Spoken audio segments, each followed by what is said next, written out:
예레미야 3장 19절부터 33절의 말씀을 가지고 예수인들의 기다림의 능력에 대하여 여러분과 은혜와 소망의 말씀을 나누고자 합니다. 저는 개인적으로 예수 그리스도를 진실로 믿는 사람들을 예수의 사람이라는 뜻에서 예수인이라 부르고 싶습니다. 오늘 우리에게 주어진 하나님의 말씀을 통하여 예수님을 믿는 예수인들의 기다림의 능력에 대하여 말씀을 나누고자 합니다.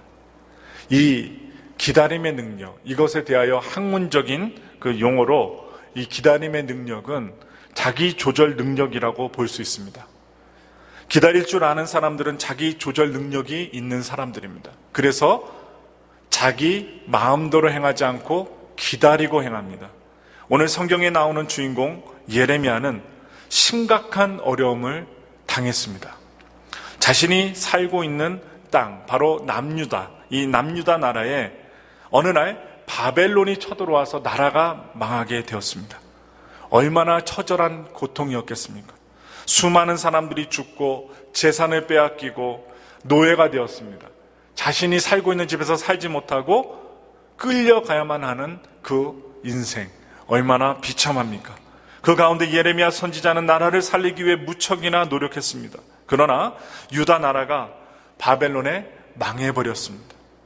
그는 20살의 선지자로 부르심을 받아 평생 장가도 못 가고 독신으로 살면서 나라를 위해 노력하고 기도하고 하나님의 뜻을 전한 사람입니다. 그 일을 하다가 백성들의 멸시와 박해를 받았습니다. 특별히 억울하게 매국노라는 별칭이 생겨서 매국노, 나라를 팔아버린 사람, 그리고 나라를 사랑하지 않는 선지자라는 오해를 받기도 했습니다. 그가 전하는 말씀을 불태움을 당하기도 했고 거스리는 말을 한다고 해서 옥에 가두어 버렸습니다. 여러 해가 지나서 옥에서 풀려났지만 다시 체포되어 구금당하고 감옥에 갇히게 됩니다. 예레미야는 어떤 선지자예요? 눈물의 선지자예요. 눈물을 흘리며 미친 사람처럼 멍에 매어서 하나님의 말씀을 전했습니다. 백성들에게 어떤 말을 선포해야 될까요? 회개하라, 돌이키라. 너희들의 우상을 버리고 이방 신들을 섬겼던 너희들의 관습을 버리고 하나님께 돌아오라. 회개하라고, 하나님께 돌아오라고. 그렇지 않으면 나라가 망한다라고 눈물로 왕과 지도자들과 백성들에게 호소했습니다. 그 당시 이스라엘 백성들은 나라가 왜 망해? 저 선지자는 하나님의 사람이 아니야. 이 나라를 사랑하는 사람이 아니야. 돌을 던지고 핍박을 하고 욕을 하고 결국에는 이 남유다가 바벨론에 의하여 망해버렸습니다. 이때 그의 고백을 들어보시기 바랍니다. 오늘 본문의 말씀 25절과 26절의 말씀을 다 같이 읽겠습니다. 기다리는 자들에게나 구하는 영혼들에게 야훼는 선하시도다. 사람이 야훼의 구원을 바라고 잠잠히 기다림이 좋도다. 야훼의 구원을 바라보고 잠잠히 기다리라는 것입니다. 우리는 어떤 절망적인 상황 속에서 야훼의 구원을 바라보고 잠잠히 기다리는 사람들이 되어야 합니다. 신앙인으로, 예수인으로서 믿음의 회복의 탄력성이 있는 사람들은 어떤 상황 속에서도 포기하지 않고 기다리는 능력, 인내하는 능력이 있는 사람들입니다. 어떻게 우리가 곤란한 상황, 이 예레미야처럼 나라가 망한 상황, 그리고 백성들에 의해서 핍박을 당하는 상황, 자신을 지키지 못할 상황까지 이르게 되었을 때 어떻게 기다려야 하는지 대해서 여러분과 오늘 은혜 말씀을 살펴보고자 합니다. 먼저 첫째로 예수인은 하나님께 소망을 두고 기다려야만 합니다. 예레미야는 나라가 망해져 버렸는데도 하나님께 소망을 두고 기다립니다. 누구에게요? 오늘 중요한 말씀입니다. 어디에 소망을 두고 사는가? 여러분들이 오늘 예배를 드리시는데 30분, 40분, 1시간 20분 정도를 이렇게 앉아서 기다리면서 설교를 듣고 찬송을 드리고 기도하고 헌금하고 축도 받고 나가시는데 여러분 어디에 소망을 두고 오늘 예배를 드리십니까? 오늘 주인공 예레미야는 하나님께 소망을 두었다는 것입니다. 다 같이 21절을 보시겠습니다. 이것을 내가 내 마음에 담아 두었더니 그것이 오히려 나의 소망이 되어 사옴은 이것을 내 마음속에 담아 두었더니 소망이 생겼답니다. 이것이 무엇입니까? 22절부터 24절의 본문을 다 같이 보시겠습니다. 함께 읽겠습니다. 야훼의 인자와 긍휼이 무궁하심으로 우리가 진멸되지 아니함이니이다. 이것들이 아침마다 새로우니 주의 성실하심이 크시도소이다. 내 심령에 이르기를 야훼는 나의 기업이시니 그러므로 내가 그를 바라리라 하도다. 야훼 인자와 긍휼이 무궁하심으로 우리가 진멸되지 아니한다는 것입니다. 절망적인 상황에서도 소망을 품을 수 있는 것은 야훼의 자비와 긍휼입니다. 23절을 보십시오. 이것들이 아침마다 새로우니 주의 성실하심이 크시도소이다.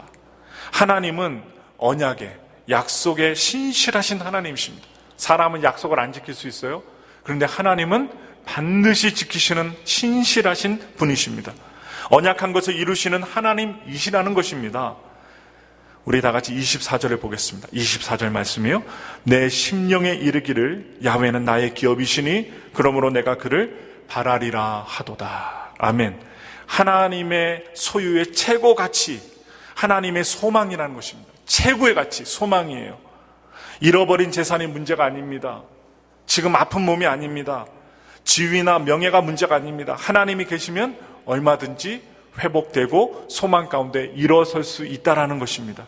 그렇기 때문에 이제는 하나님만 바라보겠다는 것입니다. 누구의 말입니까? 예레미야의 말입니다. 눈물을 흘릴 정도로 나라가 망했고 하나님이 시켜서 나라가 망한다니까 매국노라는 소리를 듣고, 여러분 생각해 보세요.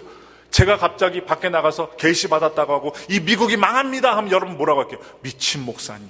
아유, 갑자기 목사님이 기도하다가 미쳤네 하면서 이상한 소리 하네.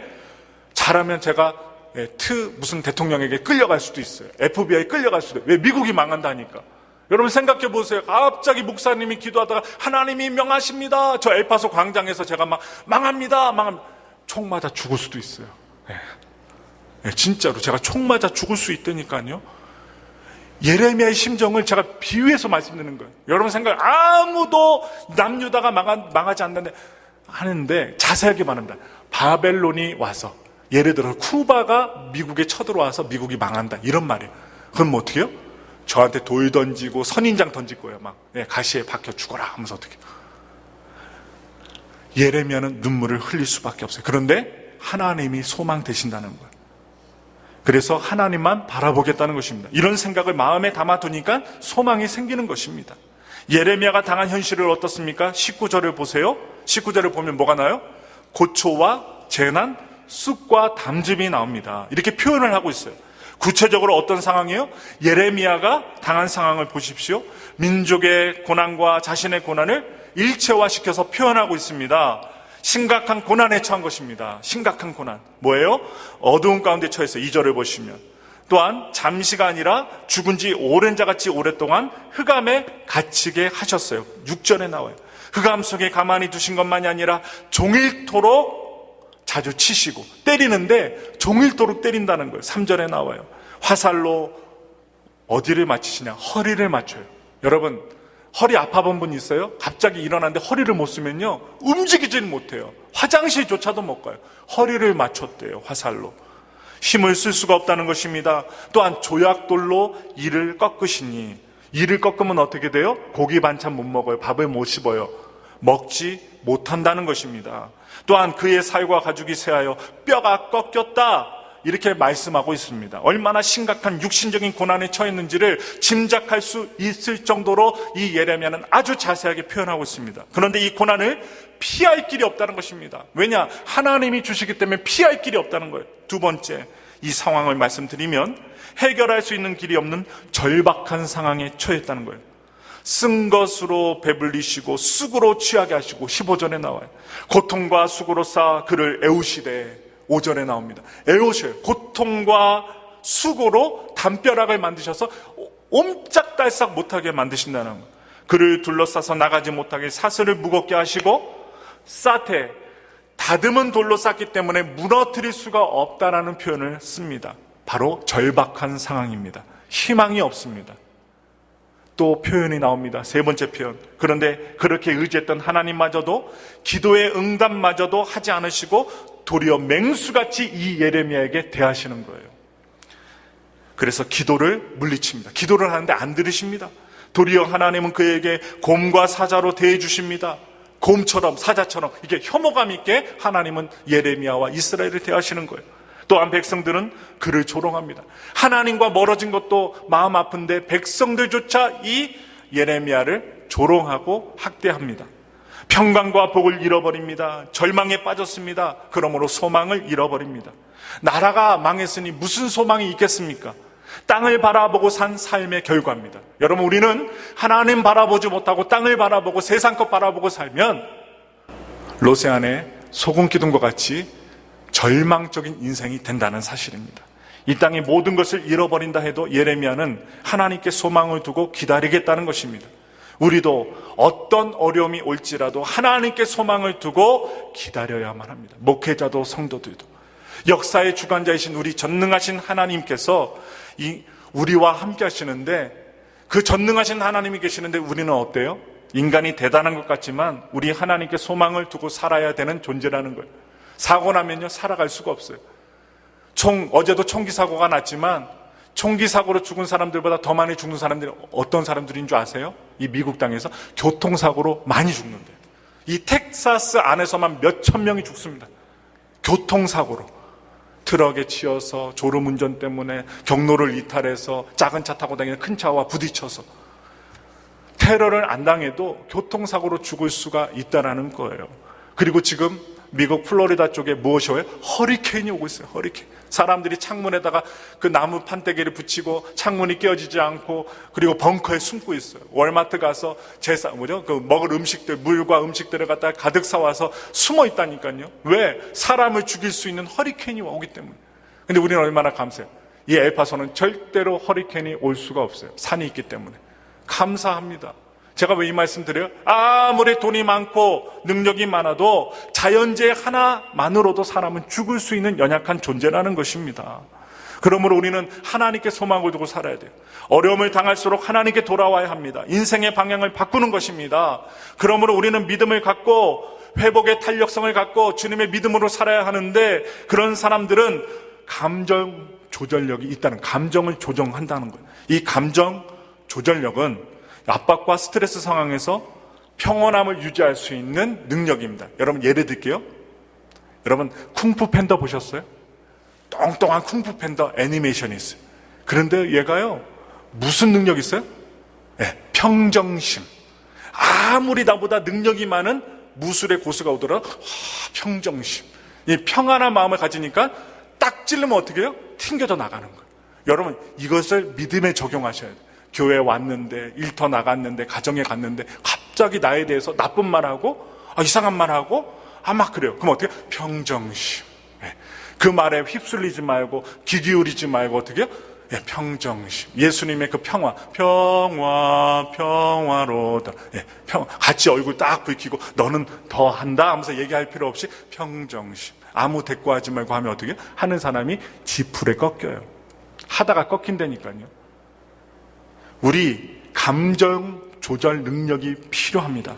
그래서 이 스트레스를 조절하고 평온함을 유지할 수 있는 능력을 키워야 되는데, 이런 상황에서 하나님을 바라보는 것은 쉽지 않습니다. 그러나 기능적 고정성을 여러분 극복하는 것입니다. 회복 탄력성, 제가 말씀드렸죠. 이렇게 다시 돌아오는 능력. 풍선이 있으면 풍선 딱 누르면 다시 돌아오는 능력이 회복 탄력성이에요. 나로 다시 돌아오는 능력.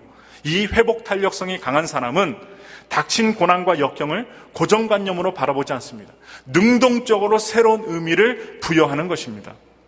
여러분, 책상 위에 성냥갑 1개, 양초 하나, 그리고 앞핀 한 상자, 앞핀이 들어있는 한 상자로 양초에 불을 붙이고 촛물이 땅에 떨어지지 않게 하시오라고 명령을 내린다면 여러분 어떻게 하시겠어요? 어떻게 할까 고민할 거예요. 그런데 사고의 틀을 바꾸어서 이렇게 생각을 하면 방법이 생각난다는 거예요. 어떻게 생각이 나는가? 쉽게 앞정으로 벽에 상자를 받고 그 상자 위에 촛불을 놓고 불을 켠다는 것입니다. 그러면 촛농이 땅에 떨어지지 않아요. 생각을 바꾸고 사고의 틀을 바꾸는 것입니다. 인간끼리 일이 아니고 자연의 일만이 아니고 힘의 원리만의 문제가 아니고 배후에 결국 하나님이 계시다는 것을 아시고 삶의 구체적인 영역에 하나님을 받아들이는 것입니다. 여러분들의 중요한 일들마다 하나님을 받아들이는 거예요. 어려움을 당하면 땅에 소망을 두지 말고 하나님께 소망을 두라는 그 사인으로 아시고 더 어려울수록 하나님께 소망을 두시고 기도해야 된다는 거예요. 그리고 회복되셔야 돼요. 한 명을 소개합니다. 캘리포니아의 주지사였어요. 바로 스탠퍼드 씨입니다. 매우 부자였습니다. 대부분 돈 많은 사람들은요, 그렇듯이 신앙인으로 바람직한 삶을 살지 못해요. 돈 많았지만 아주 잘난 체하며 살았습니다. 무늬만 신앙인이었어요. 무늬만. 그는 9살 된 아들에게 희망과 꿈과 새로운 세계를 보여주고자 같이 함께 여행을 갑니다. 어디로 가냐? 이탈리아로 여행을 갔어요. 돈 많으니까 이탈리아로 최고급 여행을 갔지요. 그런데 그 이탈리아에 가서 아들에게 소망과 힘과 지혜를 주려고 했는데 그 아들이 병에 걸려서 죽었습니다. 억만장자의 아들이 죽은 거예요. 청청병력과 같은 일들이 벌어진 것입니다. 그는 좌절과 실망을 안고 다시 캘리포니아로 돌아오게 됩니다. 돌아와서 어려운 가운데 하나님께 소망을 둡니다. 술과 방탕으로 찌들지 않고 하나님께 소망을 두고 자신이 잘못 살았던 것을 후회하고 회개하면서 주님 앞에 꿈과 비전을 갖게 됩니다. 그가 이렇게 얘기했어요. 이제 나의 꿈은 제로 변했다. 그래서 나는 캘리포니아의 모든 아이들을 내 아이들로 만들기로 결심했다. 그것이 무엇입니까? 대학을 세우겠다는 것입니다.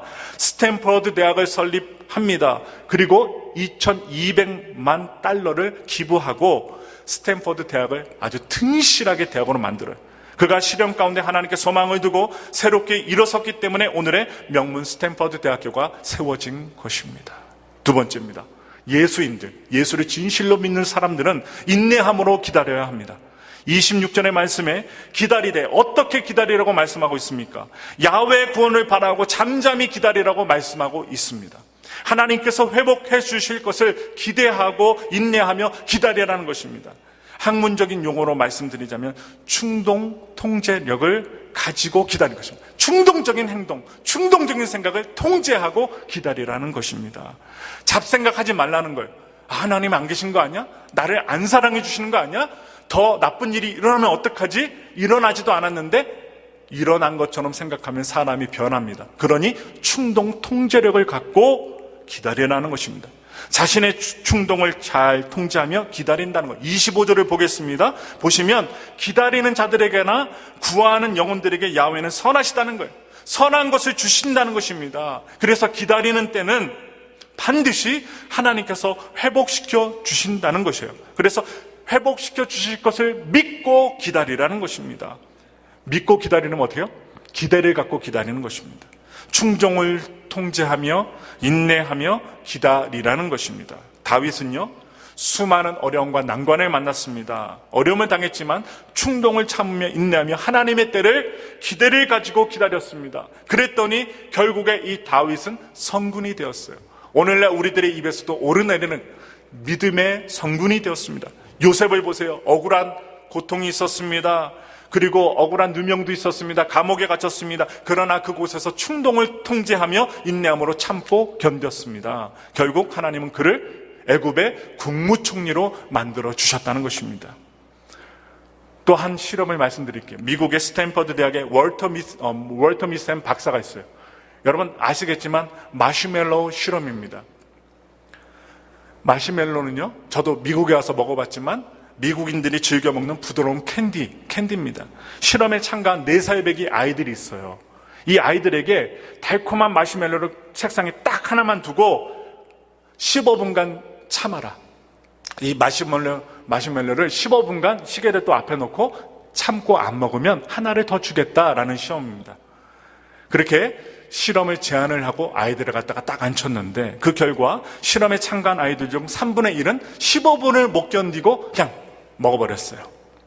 먹어치워버렸고 3분의 2의 아이들은 끝까지 기다림으로 결국 제안했던 한 개를 더 받고 먹게 됩니다. 그리고 웃었어요. 그런데 이 실험 14년 후에 마시멜로의 유혹을 참아낸 아이들을 조사해 봤더니 스트레스를 효과적으로 다룰 줄 아는 정신력과 함께 사회성이 뛰어난 청소년들이 되었다는 것입니다. 성장했다는 거예요. 반면 눈앞에 마시멜로를 15분 동안 참지 못하고 1분도 안 되고 확 먹었던 친구들, 그냥 쉽게 먹어치운 아이들은 쉽게 짜증을 내고 사소한 일에도 곧장 싸움에 말려들었다는 것입니다. 이 두 그룹은요, 학업 성적에서도 큰 차이가 났대요. 이 마시멜로를 먼저 먹어치운 그룹보다 끝까지 참고 하나 더 얻어먹은 그 그룹은요, 대학 수학 능력 시험에서도 평균 210점이 더 많게 점수를 땄다고 해요. 높은 점수를 받았답니다. 자신의 충동을 조절할 수 있는 능력은 때로 지능보다 더 중요하다는 실험의 결과예요. 이 자기 조절 능력은요, 30%에서 50%는 유전적인 요인에 의해서 이렇게 부여받는 것이지만 50%에서 70%는 꾸준하고도 체계적인 훈련을 통해 얼마든지 향상시킬 수 있다는 것입니다. 자기 분야에 뛰어난 업적을 남긴 사람들은 각각 분야와 관련되는 지능과 함께 모두 자기 이해 지능이 높았다는 거예요. 나 자신의 이해 지능이 높은 사람들이라는 것입니다. 자신을 다스리지 못하면 어떤 분야에서든지 성공할 수 없다는 거예요. 쉽지 않다는 거예요. 그래서 특별한 재능만 있다고 성공하는 것이 아니라는 사실입니다. 자발적으로 끝까지 참고 어떤 일을 수행하거나 또한 무슨 일을 할 때 인내력을 갖고 나가야 된다는 사실이에요. 그래서 그때그때 기분에 따라서 행동하는 성향, 어떤 성향이요? 그때그때 막 이랬다 저랬다. 충동성을 말하고 있어요.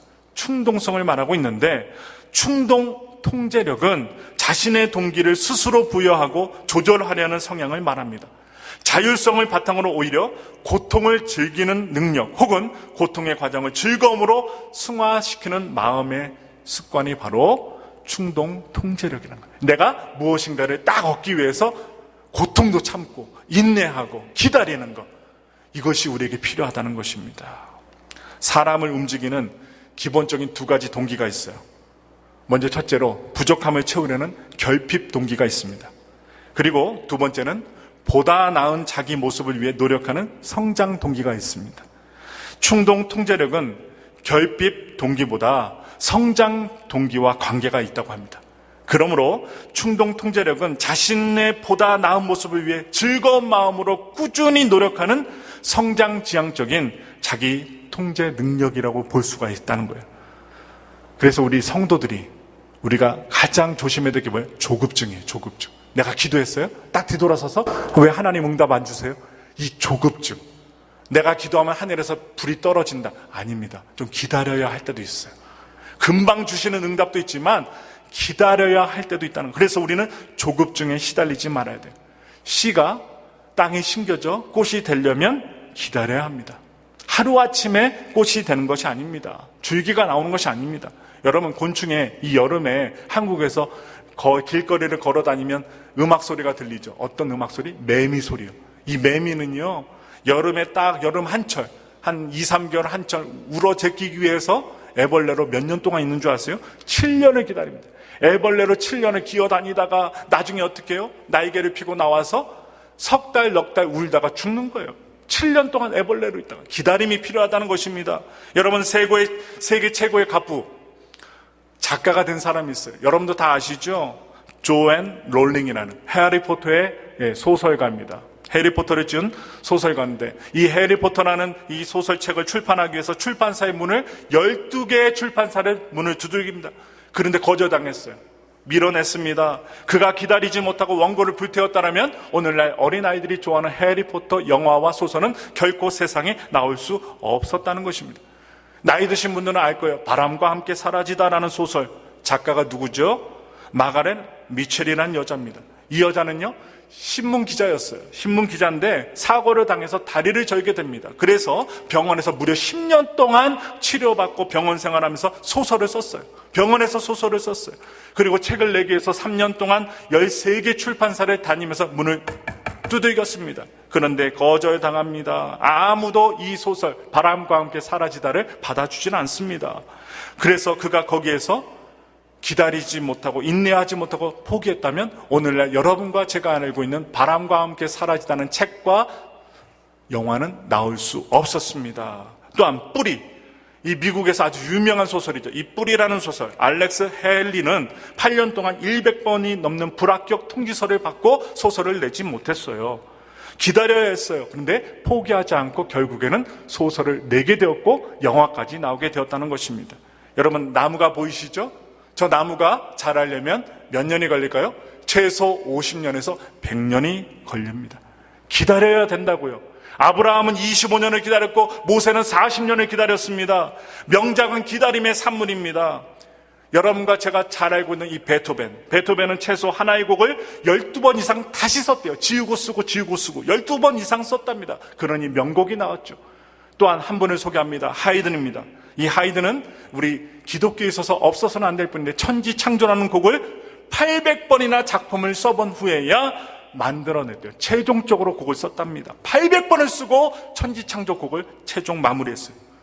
레오나르도 다빈치, 사진에는 좀 되게 빈약하게 나오는데요, 이 레오나르도 다빈치는 그의 걸작, 지금 여기 앞에 있습니다. 최후의 만찬 이 그림을 그리기 위해서 8년 동안 무려 2000번이나 스케치를 했대요. 여러분, 이 성찬 가운에 있는 이 최후의 만찬 이 그림을 그리기 위해서 8년 동안 2000번이나 스케치하고 지우고 그래서 이 최후의 만찬이 만들어진 것입니다. 사람들이 즐겨 먹는 꿀 한 숟갈, 여러분 몸 아프세요? 꿀 한 숟갈 드시고 오세요. 당 있는 분들은 조심하시고. 이 꿀 한 숟갈은 꿀벌이 몇 번이나 꽃에 갔다가 자기 벌집에 왔다가 꽃에 갔다가 벌집에 왔다가 4200번을 왔다 갔다 해도 여러분들 이 꿀 한 숟갈 드시는 거예요. 여러분 그것도 버리시지 말고 잘 드세요. 아, 이게 꿀벌이 4200번 꽃에 갔다가 만든 게 이게 꿀 한 숟갈이구나. 아주 귀하구나. 꿀꺽. 이렇게 드시면 감사합니다 하셔야지. 아이고, 이거 설탕이 들어갔나 뭐 하나 이렇게 드시면 아무 효용이 없다는 것입니다. 기다려야 된다고, 인내해야 된다고요. 영어 사전 웹스터가 유명합니다.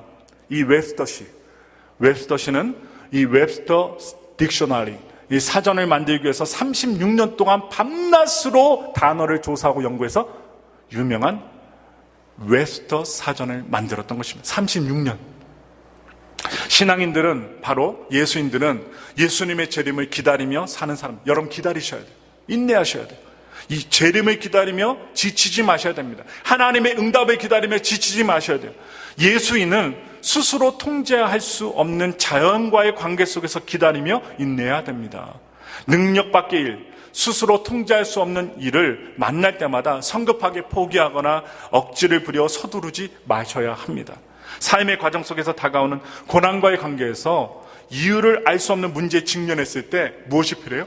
인내함으로 하나님께 소망을 두고 기다려야 합니다. 성경 갈라디아서 6장 9절의 말씀을 다 같이 믿음으로 읽겠습니다. 시작.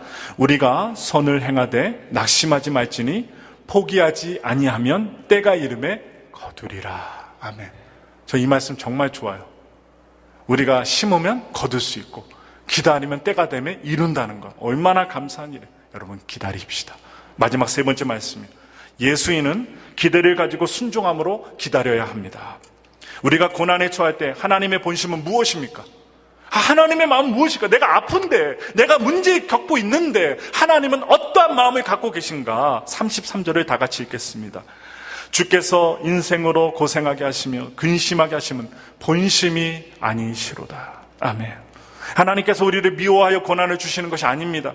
고난을 통하여 밖에 교훈할 수 없게 돼. 고난을 통해서 우리에게 교훈하실 수밖에 없기 때문에 고난을 주시는 거예요. 바벨론 포로로밖에 교훈할 수 없기 때문에, 그 환경밖에 없기 때문에 우리에게, 이스라엘 백성들에게 바벨론의 포로가 되게 하시고 또한 돌이키게 하시는 거예요. 말로 해서 안 듣기 때문입니다. 더 비참한 길로 가지 않게 하기 위해서 하나님은 우리에게 고난을 주십니다. 지옥의 형벌에 들어가지 않게 하기 위해서입니다. 더 비참한 인생살이 하지 않기 위해서입니다. 하나님께서는 범죄한 자들을 철저히 징계하셔도 그들을 일시적으로 고통스럽게 하신다 할지라도 근본적으로 그들을 향한 품고 계신 하나님의 선하신 마음은 절대로 변하지 않으십니다. 징계를 통해 더욱 성숙해지는 것입니다. 그러므로 우리에게 징계는요, 택한 백성을 향한 영적 영적인 각성을 위한 일시적인 하나님의 수단에 불과하다는 거예요. 우리를 죽이시기 위해서 징계를 주시는 것이 절대 아니라는 것입니다. 예레미야를 한번 보세요. 오늘 주인공입니다. 왜 어려움을 당했다고 생각하세요? 1절을 보겠습니다. 1절. 야훼의 분노의 매로 말미암아 고난당한 자는 나로다. 하나님의 징계인 것입니다. 지금 당한 어려움을 어떻게 생각합니까? 27절을 보겠습니다. 사람은 젊었을 때 멍에를 매는 것이 좋으니. 이게 무엇입니까? 젊었을 때 멍에라는 말은요, 고난은 그것이 최종적인 상황이 아니라는 것입니다. 늙었을 때 위에서 젊었을 때 고난을 당하고 또 늙었을 때 좋은 일을 겪을 수 있다는 거예요. 그리고 고난은 죽이시기 위한 것이 아니라 앞으로 이어지기 위한 경계선이라는 거예요. 그래서 고난을 통하여 이루고자 하는 하나님의 뜻이 있다는 말입니다. 그냥 멈추게 하는 게 아니라 이어지게 하시는데 교훈을 주시고 은혜를 주시고 하나님을 알게 하시고 넘어가게 하신다는 것입니다. 그래서 31절을 보겠습니다. 다 같이 읽겠습니다. 시작. 이는 주께서 영원하도록 버리지 아니하실 것임이라. 뭐라고요? 영원하도록 버리지 않겠다는 것입니다. 하나님이 영원히 버리지 않을 것이라는 말씀입니다. 32절을 보겠습니다. 시작. 그가 비록 근심하게 하시나 그의 풍부한 인자하심에 따라 긍휼히 여기실 것임이라. 긍휼히 여겨주실 것이라는 말이에요. 그러므로 어떻게 합니까? 29절의 말씀입니다. 다 같이 읽겠습니다. 그대의 입을 땅에 티끌에 댈지어다. 혹시 소망이 있을지로다. 티끌은요, 진흙이나 먼지를 뜻해요. 먼지. 입을 티끌에 댄다는 말은 티끌이 입에 닿을 정도로 하나님께 머리를 숙여 몸과 마음을 모두 완전하게 하나님 앞에 복종한다는 뜻입니다. 이 입이 볼이 닿을 정도로 머리를 숙여 주님을 영광 돌린다는, 순종한다는 말입니다. 마치 벙어리와 같이 입을 다물고 자신에게 내려진 재앙에 대하여 항의하거나 반박하지 않도록 자신을 억제하라는 의미로 해석할 수도 있습니다. 고통을 받을 때 무엇 합니까? 순종해야 됩니다. 누구에게? 하나님께 순종하셔야 됩니다. 그때 고통은 열매를 맺게 하는 수단이 되는 것입니다. 여러분, 신앙의 인물들을 보세요. 성경에 나타난 신앙의 인물들, 모세, 아브라함, 다윗, 그리고 요셉, 그리고 신약의 바울. 이들이 다 고난의 터널을 통과하면서 배운 것들이 무엇이었겠습니까? 바로 순종입니다. 고난의 과정을 통해 불평과 원망 속에 보낸 것이 아니라 그것을 훈련의 과정으로 받아들여서 순종하는 자들이 되었고 하나님의 사명을 이룩하는 자들이 되었다는 것입니다. 그러므로 그들에게 고난은 유익이 되었다는 거예요. 오늘날 우리들에게도 고난과 어려움들은 무엇이 될 수 있어요? 유익이 될 수 있다. 예를 들어볼까요? 성장 과정 속에서 어려웠던 사람들이 어려운 사람 도와줍니다. 어릴 때부터 탄탄대로 부모가 주는 재산 갖고 떵떵거리며 살았던 사람 절대로 남 생각하지 않더라고요. 그런데 어려워봤던 사람이 어려운 사람 만나면 돌 일불이라도 내줍니다. 중요합니다. 그래서 고난을 겪어본 사람은 고난 당한 사람을 압니다. 로마서 5장 3절부터 4절 말씀입니다. 다 같이 읽겠습니다. 다만 이뿐 아니라 우리가 환난 중에도 즐거워하나니 이는 환난은 인내를, 인내는 연단을, 연단은 소망을 이루는 줄 알미로다. 말씀하고 있어요. 시련은요, 성장의 법칙이요, 우리 인격은 이 세계 폭풍우와 긴장 속에서 만들어지는 것입니다. 서양의 그 격언에 이런 말씀이 있어요. 냇물에서 잔잔한 돌들을 치워버린다면 냇물은 노래를 잃어버릴 것이다. 필요하다고요. 고난은 우리들에게 필요한 것이라고. 냇물에 잔잔한 돌들이 필요한 것처럼 우리 인생에서도 하나님이 주시는 고난은 필요하다. 시성, 단테. 여러분 단테 아시죠? 이 단테는 사랑하는 여인, 그림에 나오는 베아트리체. 이 베아트리체에게 여러분 그 사랑을 갖다가 거절당합니다.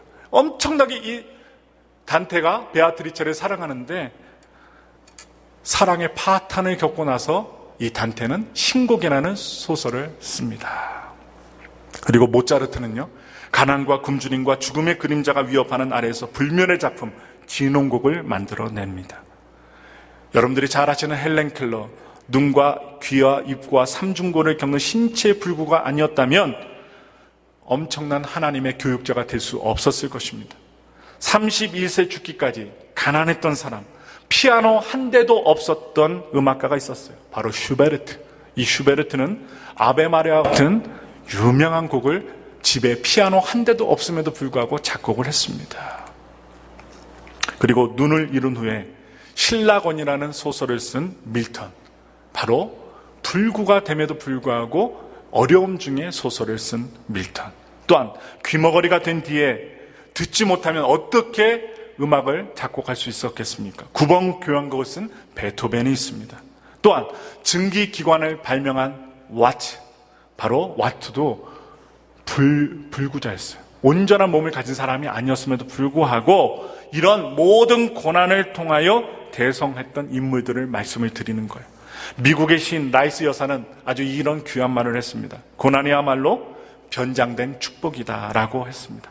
고난은 변장된 축복입니다. 겉으로 봤을 때는 우리가 갖기 싫은 것 같으나 나중에 나한테 왔을 때는 축복인 것입니다. 고난은 복의 근원이신 하나님 자신을 바라보도록, 의지하도록 축복의 기회를 준다는 것입니다. 그러므로 인생은 고난을 통해서 연결게 되어 있어요. 고난의 삶을 힘있게 우리를 만들어줍니다. 인생의 맛을 더해줍니다. 의미를 부여해줍니다. 마지막으로 예수님의 고난을 보세요. 지금까지 태어난 여러분과 저를 비교해볼게요. 지금 여기 성전 안에 계신 분 중에 마구간에 태어난 사람, 외양간에서 태어난 분 있습니까? 그러면 자신 있게 손을 들어주세요. 소똥 냄새, 소변 냄새 나는 마구간에서 어머니께서 아이를 낳으신 분 있습니까? 아무도 없을 거예요. 바로 마구간에서 예수님은 태어나셨어요. 태어나자마자 잔인한 헤로당을 피하여 피난길에 가신 것. 여러분, 태어나자마자 어머니 아버지와 함께 피난 가신 분 있습니까? 6.25 사변 빼놓고는 거의 없을 것입니다. 머리 들 곳 없는 예수님은 주택이 없는 무주택자였습니다. 그리고 결혼 한 번 못했던 노총각이었던 예수님, 그것도 33세에 무거운 십자가를 지시고 십자가에 못 박혀 돌아가셨어요. 또한 자기 제자들에게 30냥의 은삼신냥에 팔려가셨고, 그것도 수석제자 베드로에게 배신을 당했던 예수님. 그러나 예수님은 눈물을 흘리며 씨를 뿌리셨어요. 그랬더니 시편 126편 5절의 말씀대로 기쁨으로 단을 거두게 되십니다. 어느 가수의 노래처럼 쨍하고 해뜰 날이 돌아온 것입니다. 고난은 때때로 하나님이 주시는 선물입니다. 여러분, 암은요, 아픔이 있다면 암으로 죽는 사람이 별로 없을 것입니다. 그러나 죽음의 위기에 다가올 때까지 아픔이 없기 때문에 암은 문제인 것입니다. 아픔을 좋은 것으로 받아들이셔야 돼요. 그래서 고난을 감수해야 한다는 것입니다. 하나님은 우리를 영원히 버리시지 않습니다. 잠깐 근심하게 하지만 하나님은 풍부한 자비대로 은혜를 베풀어 주실 것입니다. 징계를 하시는 것은 그것으로 말미암아 죄를 버리게 하시려는 하나님의 의도가 있어요. 고난당한 현실에만 집착하지 마시고 약속하신 미래를 희망으로 삼고 소망을 갖고 살아가시는 저와 여러분들이 되셔야 돼요. 인생이 고생하고 근심하게 하시는 것이 하나님의 본심이 아니라고 하셨습니다. 우리가 고통받는 것 하나님의 본심이 아닙니다. 고난의 과정을 통해 우리 인격을 훈련시키시고 결국 칭찬과 영광과 존귀를 얻게 하시는 하나님의 목적이 있다라는 것입니다. 그러므로 오늘 이 시간 마지막으로 말씀 읽겠습니다. 베드로전서 1장 7절의 말씀입니다. 함께 읽겠습니다. 너희 믿음의 확실함은 불로 연단하여도 없어질 금보다 더 귀하여 예수 그리스도께서 나타나실 때 칭찬과 영광과 존귀를 얻게 할 것이니라. 이 세상의 금과 은과 그 어떤 것보다도 귀한 것이 하나님의 연단이라는 것입니다. 여러분, 하나님이 주시는 그 고난과 연단을 너무나도 어렵게 여기지 마시고 나에게 주실 좋은 것으로 생각하셔서 예수님을 믿는 우리 예수인으로서 하나님께 소망을 두고 기다리기 원합니다. 예수인으로서 인내함으로 기다려 하나님 앞에 은혜의 복을 받기 원하면서 마지막으로 예수인은 기대를 가지고 순종함으로 기다려야 한다는 사실을 기억하면서 온전하게 기다리시고 인내하셔서 예수 그리스도의 진정한 예수인들이 되시기를 예수님의 이름으로 축원합니다. 우리 기도하겠습니다.